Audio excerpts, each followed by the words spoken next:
Caio, numa incorporadora, vamos escriturando lançamentos no estoque, formando saldos e posteriormente transferindo para o custo. Esse mesmo esquema pode ser utilizado também para serviços de construção civil? Ah, boa, hein? Boa, gostei. É importante lembrar que a gente não tá no webinário da formação em contabilidade imobiliária, né? Então, né, teoricamente, parará, né, não seria aqui. Mas eu gosto muito desse assunto e eu vou falar e pronto. Vamos lá, dane-se.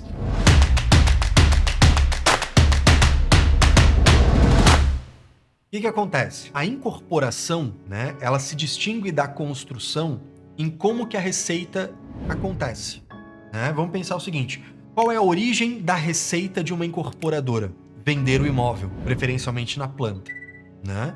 Então, o estoque se realiza, o estoque vira custo a partir... Qual é o gatilho para que isso aconteça? A venda. Já uma construtora, a receita dela decorre de realizar a obra para alguém. Alguém a contrata para que ela execute essa obra para o cliente. Então, a receita dela já começa a acontecer pela execução da obra. Tem nada a ver com vender ou não vender. Portanto, o custo já vai sendo realizado, tá? Então, assim, eu posso usar a mesma ideia, contabilizar os gastos no estoque e transferir para o custo? Sim. Só que quando eu falo de uma incorporadora, eu vou fazendo o prédio, né? Imagina o seguinte, eu estou construindo um prédio. Tudo que eu gasto para construir esse prédio, eu estou debitando estoque. Debito estoque, crédito a fornecedores, por exemplo. O crédito, na verdade, vai ser variado, né? Vai ter fornecedores, vai ter salário a pagar, vai ter depreciação, vai ter um monte de coisa. Mas eu vou debitando estoque. Vou compondo aquele estoque. Quando que eu vou tirar parte desse estoque e vou levar para custo? Quando eu vender. Então, se eu estou fazendo um prédio e eu vendi o apartamento 401, eu não vou pegar todo o custo e levar para custo de imóveis vendidos. Eu vou olhar do meu estoque, quanto desse estoque representa aquele apartamento. Por isso que lá na atividade imobiliária a gente faz aquele controle permanente de estoque que eu ensino dentro da formação em contabilidade imobiliária. Não só ensino, como compartilho uma planilha para quem não tem um sistema poder fazer, né, ainda que seja no Excel. Então, assim, você vai ratear os custos incorridos pela área das unidades ou pela fração ideal, né? Você pode usar a área real, a área de construção, né, a área equivalente, enfim. Então, você vai ratear esse custo. Portanto, parte do estoque continua sendo estoque das outras unidades não vendidas, e o custo daquela unidade que foi vendida, aí sim, eu debito o custo baixando do estoque, sacou? E como eu vendi na planta, eu vou todo mês tendo custos incorridos da obra, e todo mês eu vou ter que pegar um pedacinho daquele custo incorrido e tirar do estoque e levar para custo de imóveis vendidos no resultado.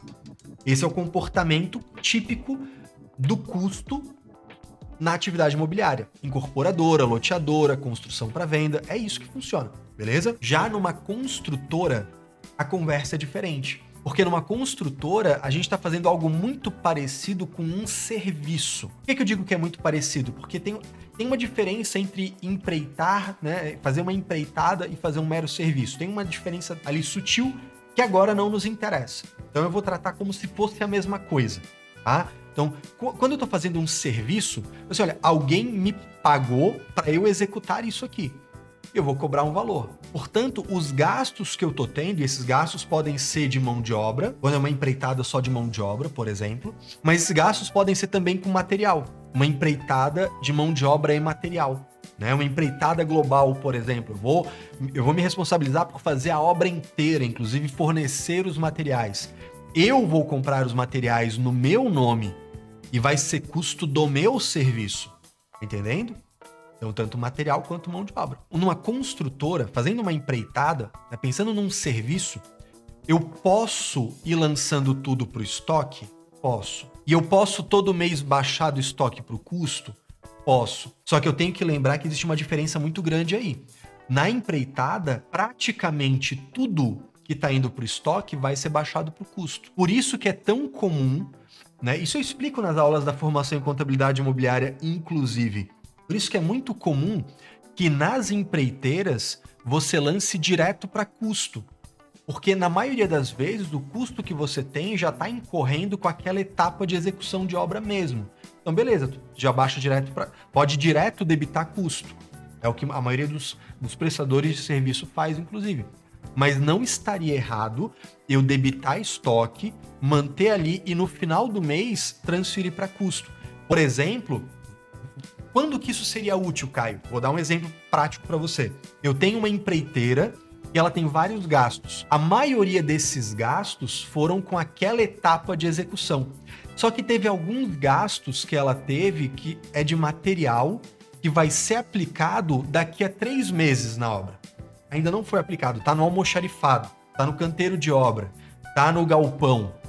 Isso é estoque, mas isso ainda não é custo.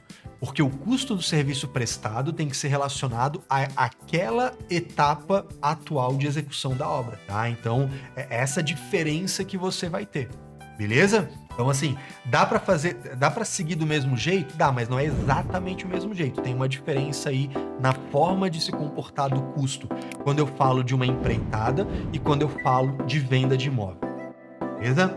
Espero que tenha sido útil para você, espero que tenha ajudado, né? E lembrando, se você quer saber tudo sobre incorporadora, construtora, sobre atividade imobiliária, pô, aí o teu lugar é na formação em contabilidade imobiliária.